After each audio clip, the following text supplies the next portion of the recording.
चलिए। हाँ, तो मैं बता रहा था कि परमेश्वर ने मनुष्य को अपनी समानता में बनाया, जैसे उत्पत्ति 1:26 में और 27 में लिखा हुआ है। यहाँ पर परमेश्वर कहता है कि आओ हम मनुष्य को अपनी स्वरूप के अनुसार अपनी समानता में बनाएं। और तब 27 पद में लिखा है, परमेश्वर ने मनुष्य को अपने स्वरूप में उत्पन्न किया और उसको ये आदेश दिया था परमेश्वर ने कि अदन की वाटिका में रख के, मनुष्य वैसे त्रिभागी प्राणी है, तीन भाग है मनुष्य का, आत्मा प्राण और देह, जिसके विषय में आप एक एक पद में तीनों चीज को प्राप्त करेंगे। वो है पहला थिस्सलुनीकियों की पत्री, उसका 5 अध्याय का 26 पद। 5 अध्याय का 33 पद में लिखा है। स्मृति पढ़ो। फर्स्ट 5:36। थेस्सलुनियंस बस चैप्टर 5 36 होता है। 36। पढ़िए तो। 26 है। हाँ, ट्वेंटी हाँ, सिक्स 26 पढ़िए। हे भाइयों, सब भाइयों को पवित्र चुंबन से नमस्कार करो, और मैं तुम्हें प्रभु की शपथ देता हूँ कि पढ़िए। यह पत्री सब भाइयों को पढ़कर सुनाई जाए। वेट वेट, 23 23, पढ़ो। 23। 5:20। शांति का परमेश्वर आप ही तुम्हें पूरी रीति से पवित्र करे, और तुम्हारी आत्मा और प्राण और देह हमारे प्रभु यीशु मसीह के आने तक पूरे पूरे और निर्दोष सुरक्षित रहे। ये है परमेश्वर की योजना कि परमेश्वर ने मनुष्य को त्रिभागी प्राणी बनाया था, तीन भाग में, आत्मा, प्राण और शरीर या देह। और यहाँ पहला थिस्सलुनीकियों उसके 5 अध्याय के 23 पद में हम पढ़ते हैं कि परमेश्वर उसको तीनों को फिर से शुद्ध करके, साफ करके, पवित्र करके बहाल करना चाहता है। और ये चाह रहा है कि मनुष्य इसमें फिर से रिस्टोर हो जाए, ओरिजिनल, अपने पहले स्टेट में जैसा वो बनाया गया था। और इसीलिए यदि हम देखें बाइबल या परमेश्वर का वचन, तो मैं तो ऐसा सोचता हूँ कि पूरी बाइबल जो है वो रेस्टोरेशन की ही कहानी है। फिर से वापसी, पुनर्मिलन, पुनर्वापसी, पुनर्स्थापना या रेस्टोरेशन या भरपाई जिसको कह सकते हैं। जो खो दिया मनुष्य ने, उसको परमेश्वर वापस करने चाह रहा है कि मनुष्य जो है फिर से वापस आ जाए।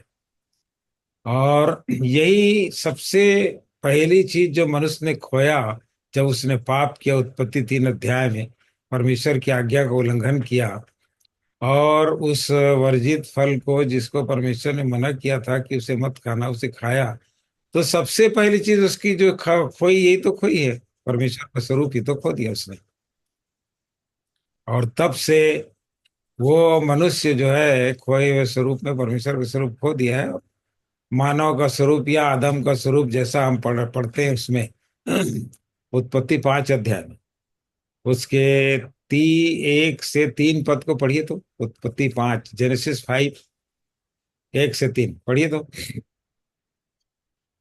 आदम की वंशावली यह है, जब परमेश्वर ने मनुष्य की सृष्टि की, तब अपनी ही स्वरूप में उसको बनाया। उसने नर और नारी करके मनुष्यों की सृष्टि की और उन्हें आशीष दी, और उनकी सृष्टि के दिन उसका नाम आदम रखा। जब आदम 130 वर्ष का हुआ, तब उसके द्वारा उसकी समानता में उस ही के स्वरूप के अनुसार एक पुत्र उत्पन्न हुआ। उसका नाम शेत रखा। तो और ये जो आदम, एक पद में कह रहा है कि आदम, परमेश्वर ने मनुष्य को अपने नर और नारी करके अपने स्वरूप में बना दिया। पर 3 पद में लिखा है कि जब आदम ने संतान उत्पन्न किया, तो उसकी संतान आदम के स्वरूप में आ गया, परमेश्वर के स्वरूप में नहीं आया, क्योंकि इसी बीच में आदम ने पाप कर दिया, परमेश्वर की आज्ञा का उल्लंघन कर दिया। अर्थात जब जो संतान उत्पत्ति होने से पहले ही मनुष्य जो है पापी हो गया। परमेश्वर तो चाह रहा था कि सारा संसार जो है, सारा जगत जो है परमेश्वर के स्वरूप से भर जाए। और इसलिए परमेश्वर ने निर्दोषता में ही, जब मनुष्य ने पाप नहीं किया था, तभी उसको आशीष दी थी, फूलो फलो पृथ्वी में भर जाओ। ये आशीष तो उसको निर्दोषता में जब पाप नहीं होता तभी मिल मिल चुकी थी। लेकिन शैतान जो है वो इतना जल्दबाजी में था मनुष्य को गिराने में, क्योंकि वो जानता था कि यदि पर मनुष्य जो है निर्दोषता में संतान उत्पन्न करेगा तो सारी पृथ्वी परमेश्वर के स्वरूप से भर जाएगी। और इसलिए उसको संतान उत्पन्न होने करने से पहले ही पापी बना दिया जाए, परमेश्वर के स्वरूप को खत्म कर दिया जाए, ताकि सारा संसार जो है आदम के स्वरूप से भर जाए, पतित गिरा हुआ पापी मनुष्य। और सारा संसार आप देखिए आदम के स्वरूप से भरा हुआ है। और ये शैतान के लिए एक बहुत बड़ा ग्राउंड बन गया है, और इसी में वो अपना खेल कर रहा है मनुष्य जाति के ऊपर। और इसीलिए परमेश्वर चाह रहा है, शुरू से ही चाह रहा है कि मनुष्य फिर से वापस आ जाए। और इसी के लिए पूरी बाइबिल जो है, वो पूरी बाइबिल, ऐसा मुझे लगता है कि पूरी बाइबिल रेस्टोरेशन की ही एक परमेश्वर की योजना और कार्यक्रम है, जिसको परमेश्वर ने शुरुआत से शुरू किया और वापस लाने का प्रयास किया। परमेश्वर का प्रयास होता रहा। वैसे यदि हम परमेश्वर के प्रयासों को देखेंगे तो बाइबल में ये बताया गया है कि परमेश्वर ने 7 बार प्रयास किया, 7। परमेश्वर ने 7 बार प्रयास किया है मनुष्य को वापस लाने का, और 7वां जो है वो सफल हुआ है। 6 जो है मनुष्य ने असफल कर दिया, या मनुष्य सफल नहीं हो पाया परमेश्वर के 6 प्रयासों में। परमेश्वर ने असफल नहीं किया, लेकिन मनुष्य जो है वो उसको समझ में नहीं आया, ऐसा समझ लीजिए। परमेश्वर चाह रहा था कि मनुष्य जो है वापस आए, लेकिन 6 प्रयास मनुष्य का, परमेश्वर का मनुष्य को समझ में आया नहीं, इसलिए कि पापी मनुष्य परमेश्वर के स्वरूप से गिर गया, और परमेश्वर ऊपर हो गया और मनुष्य नीचे हो गए, बराबर थे पहले, सेम एसेंस। वही जैसा परमेश्वर है वैसा ही बनाया था परमेश्वर ने मनुष्य को। लेकिन मनुष्य के पाप के कारण से वो स्वरूप को खो दिया और नीचे गिर गया। अब जब मनुष्य नीचे है और परमेश्वर की बात उसको समझ में आती नहीं थी, और इसलिए 6 प्रयास असफल हो गए। परंतु जब परमेश्वर ने ये देखा कि अब फाइनल, आखिरी प्रयास, और वो है परमेश्वर स्वयं मनुष्य बन बन गया, यह है उसका अंतिम प्रयास। मनुष्य परमेश्वर के स्वरूप में था, उसको खो दिया। अब परमेश्वर मनुष्य के स्वरूप में आ गया पृथ्वी पर, और वही है परमेश्वर का अंतिम और आखिरी और फाइनल प्रयास, कि मनुष्य जो है फिर से वापस बहाल हो जाए, रिस्टोर हो जाए। और इसलिए अ, आप यदि पढ़ेंगे फिलिपियों 2 अध्याय, फिलिपियों 2 अध्याय उसके 2 पद से पढ़िए, 2 3 4 5 उधर आगे पढ़ते जाइए। तो फिलिपियों 2 अध्याय का 5 पद से, 5 से पढ़िए। फिलिपियों की पत्री 2 अध्याय। जी। 5। जैसा मसीह यीशु का स्वभाव था वैसा ही तुम्हारा भी स्वभाव हो, जिसने परमेश्वर के स्वरूप में होकर भी परमेश्वर के तुल्य होने को अपने वश में रखने की वस्तु ना समझा, वरन अपने आप को ऐसा शून्य कर दिया कि और दास का स्वरूप धारण किया, और मनुष्य की समानता में हो गया, और मनुष्य के रूप में प्रकट होकर अपने आप को दीन किया, और यहाँ तक आज्ञाकारी रहा कि मृत्यु, हाँ मृत्यु, क्रूस की मृत्यु भी सह ली। इस कारण परमेश्वर ने उसको अति महान भी किया, और उसको यह नाम दिया जो सब नामों में श्रेष्ठ है, कि देख, जो स्वर्ग में। ये है परमेश्वर का प्रयास। तो परमेश्वर मनुष्य बन गया, देखिए पापी मनुष्य का रूप ले लिया, वही यहाँ पर लिखा हुआ है फिलिपियों की पत्री में। मनुष्य जो है पापी हो गया, और इस कारण से अब परमेश्वर ने मनुष्य बनना पड़ा उसे, क्योंकि मनुष्य जो है परमेश्वर के और दूसरे प्रयासों को समझ नहीं पाया था। और जब मनुष्य बन के पृथ्वी पर आ गया यीशु मसीह, तब बिल्कुल मनुष्य जैसे उसने मनुष्य का रूप लेकर मनुष्य को समझाया, और तब उसने उसका प्रयास जो है वो सफल हो गया। और उसने मनुष्य को वापसी का, पुनर्मिलन का और पुनर्स्थापना का जो उपाय बता दिया, वो अब मनुष्य को समझ में आ रहा है। और यही है परमेश्वर का वापसी का उपाय, जिसको हम देखते हैं कि प्रभु यीशु मसीह इस पृथ्वी पर आकर मानव जाति के पापों के लिए उसका प्रायश्चित किया। प्रायश्चित करके उसके लिए उपाय निकाला कि अब मनुष्य जो है उसी में वापस आएगा, और वापस आकर परमेश्वर से फिर से उसकी मिलन और रिकंसिलिएशन जो है फिर से वापस हो जाएगा परमेश्वर के साथ। जैसे इसको मैं एक उदाहरण दे के समझाने का प्रयास करता हूँ कि जैसे मान लीजिए चींटियां हैं। चींटियां कभी कभी बहुत बड़ी चीज को ले जाती रहती है, और ऐसा लगता है बहुत प्रयास कर रहे सारी चींटियां मिलके, और हम मनुष्य हैं, और हम देख देख कर ऐसा लगता है इनकी सहायता करना चाहिए। सहायता करने के लिए यदि हम उसको छूते हैं तो उनको समझ में आता ही नहीं है और सब भाग जाते हैं। पर यदि मैं चींटी बन जाऊं और चींटी बन के सहायता करूं तो उनको समझ में आ जाएगा। बस यही तो प्रयास है परमेश्वर का।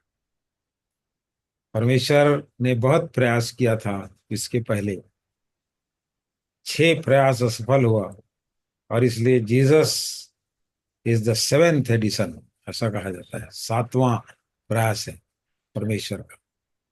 अर्थात परमेश्वर को मनुष्य बन के पृथ्वी में आना पड़ा, मनुष्य का रूप लेना पड़ा, ताकि मनुष्य को वापस ले आए और उसके पापों का प्रायश्चित करके, प्रायश्चित करने के करके मनुष्य के कारण से लिखा है कि वो मृत्यु सह लिया, क्रूस की मृत्यु सहने के बाद और नीचे उतर गया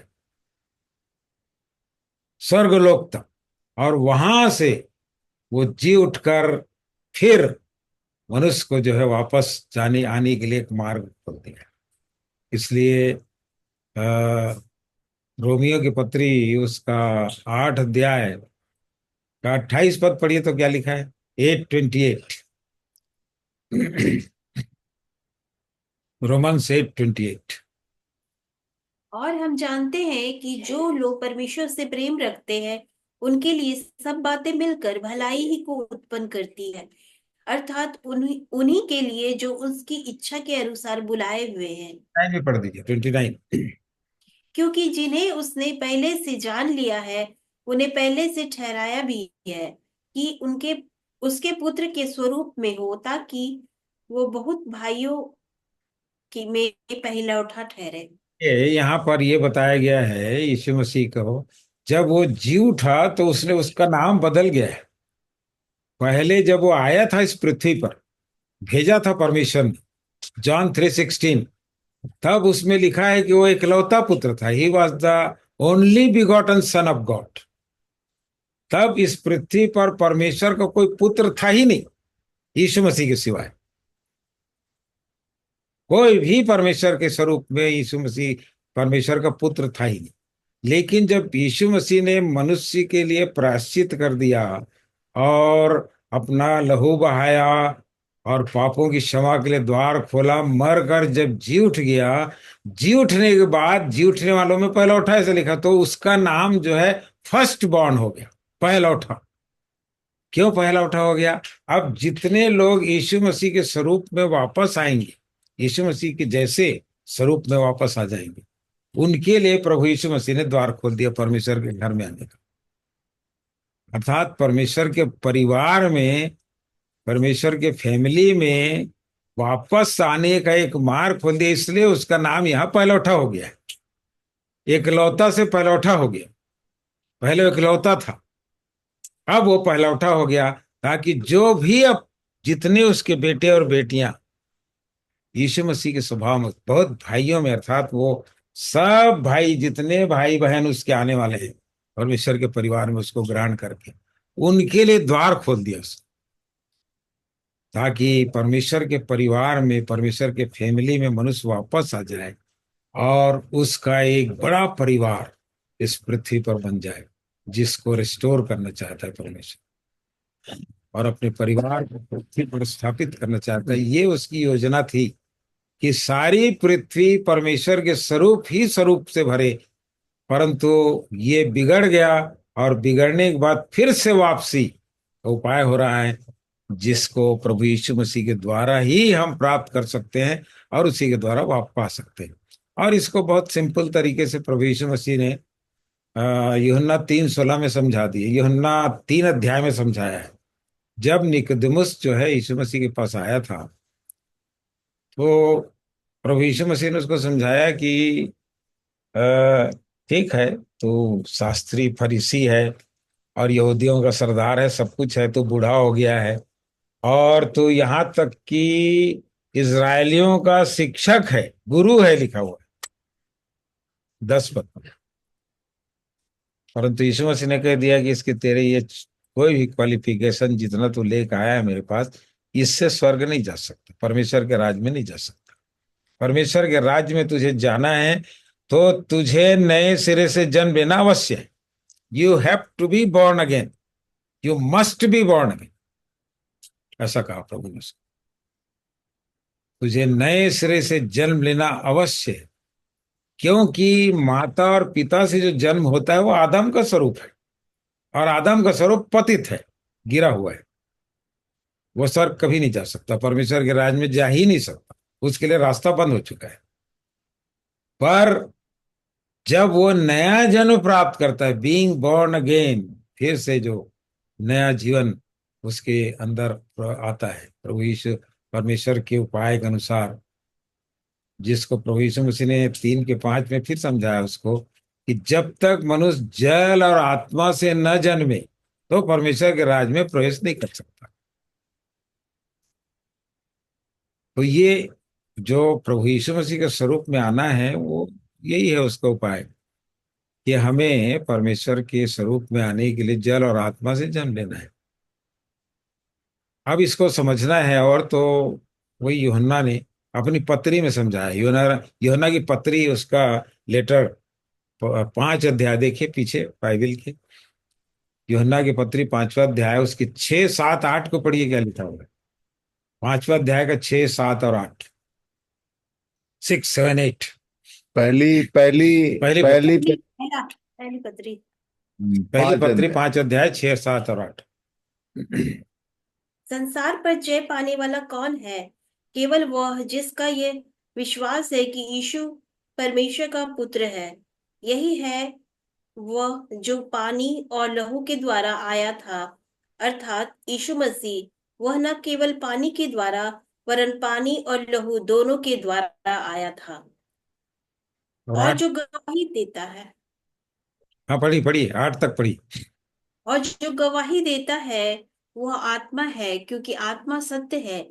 और गवाही देने वाले तीन हैं, आत्मा और पानी और लहू, और तीनों एक ही बात पर सम्मत है। तो यहाँ पर प्रभु यीशु मसीह को भी इस पृथ्वी पर जब मानव रूप लिया था, तो पानी और लहू और आत्मा ने तो लाया था उसको, तीनों ने मिलकर उसको मानव का रूप दिया था, जो मनुष्य बना, देहधारी हुआ था जब। वही तो यहाँ पर बताया गया, यही है वह, अर्थात यीशु मसीह जो पानी और लहू के द्वारा आया था। और जो गवाही देता है वो आत्मा है। जब मरियम के पास संदेश लेके आया स्वर्गदूत जिब्राइल कि तू गर्भवती होगी, पुत्र जनेगी, तो वो तो डर गई थी, घबरा गई थी। इसलिए घबरा गई थी कि उसका तो विवाह ही नहीं हुआ था, केवल मंगनी हुई थी, और ये कैसे संभव होगा, गर्भवती तो हो ही नहीं सकती। तब स्वर्गदूत ने बताया कि ये पृथ्वी में जो मनुष्य जन्म लेते हैं उसके अनुसार नहीं, जो तेरे गर्भ में आना चाहता है वो तो अनादि काल, अनंत, अनादि से अनंत काल का परमेश्वर है। उसका ना शुरुआत है ना अंत है। वो केवल मनुष्य का रूप लेना चाहता है, देहधारी ईश्वर होना, देहधारी होना चाहता है बस। क्या तू उस योजना के लिए तैयार है, उस बड़ी योजना के लिए जो परमेश्वर इस पृथ्वी पर पूरी करना चाह रहा है? और तब मरियम उसको समझ गई, तब मरियम तैयार हो गई। उसने कहा, देख कि दासी हूँ, मुझे तेरे वचन के अनुसार हो। अर्थात परमेश्वर की उस बड़ी योजना को वो पूरी पूरी करने के लिए, ईश्वर को देहधारी होने के लिए वो तैयार हो गई, देहधारी होने, अपने आप को दे दी।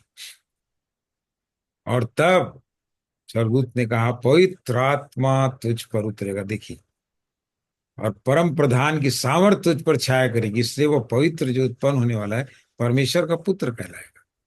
अर्थात पवित्र आत्मा अनादि वचन को लेकर आया, और वचन देहधारी हो गया, और देहधारी हो गया तो उसके अंदर एक खून आ गया, परमेश्वर का खून जैसा लिखा हुआ है।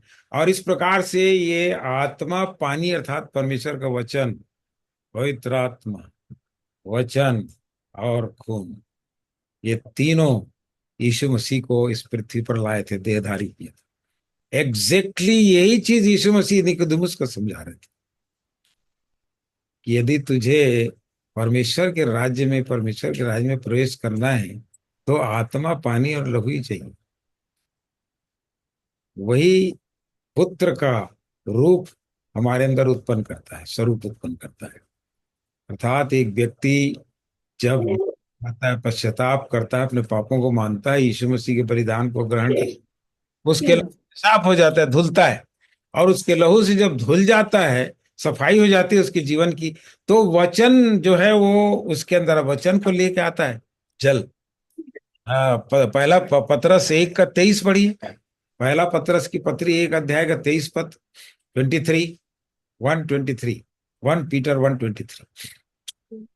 क्योंकि तुमने नाशवान नहीं पर अविनाशी बीज से परमेश्वर के जीवते और सदा ठहरने वाले वचन के द्वारा नया जन्म पाया है। जन्म ही नया, वचन ही नया जन्म देता, वचन है वो जल, जिसको पवित्र आत्मा लाता है। जब लहू से, यीशु के लहू से सफाई हो जाती है, मनुष्य के जीवन की धुल जाता है और तैयार हो जाता है, तैयार करता है यीशु का लहू। पवित्र आत्मा वचन को लेकर आता है और वचन को उसके अंदर देहधारी कर देता है, तो स्वरूप बना देता है। और तब वो व्यक्ति परमेश्वर के घर में ग्रहण किया जाएगा, अन्यथा उससे कम को परमेश्वर ग्रहण करेगा ही नहीं। इसलिए यीशु मसीह ने कह दिया, you can not enter into the kingdom of God. जब तक ये स्वरूप नहीं आएगा यीशु मसीह का हमारे अंदर, या पुत्र का स्वरूप, तब तक हम परमेश्वर के राज में ग्रहण नहीं किए जा सकते, या परमेश्वर के फैमिली में ग्रहण नहीं किए जाएंगे। और इसलिए यह है हमारी वापसी। और परमेश्वर चाहता है कि हम पुत्र के स्वरूप में परमेश्वर के राज्य में वापस आ जाए। जय परमेश्वर को पाए। प्रभु आप सबके साथ हो। जय मसीह की। बहुत धन्यवाद समय देने के लिए शेखर भाई। तो फाइनली कंक्लूड करूं मैं एक लाइन में कि वर्ल्डली क्वालिफिकेशन इज नॉट, ये एंट्री नहीं होगी वहां पर। तुम इस पृथ्वी पर क्या हो ये मुख्य बात नहीं है। इस पृथ्वी पर रहते हुए यदि हमने परमेश्वर के अनुसार क्वालिफाई नहीं किया अपने को, तो कोई वहां एंटर नहीं करेगा। कुल मिला के ये था। तो प्रभु को आशीष दे। Thank you very much. God bless you all. Next Saturday again we will meet. जय मसीह। सालों मामा, सालों पास्टर थैंक साहब। You, thank you. सोमवार से क्लास लेंगे उन लोग का, जिन लोग का लेते हैं। हाँ, लेंगे लेंगे।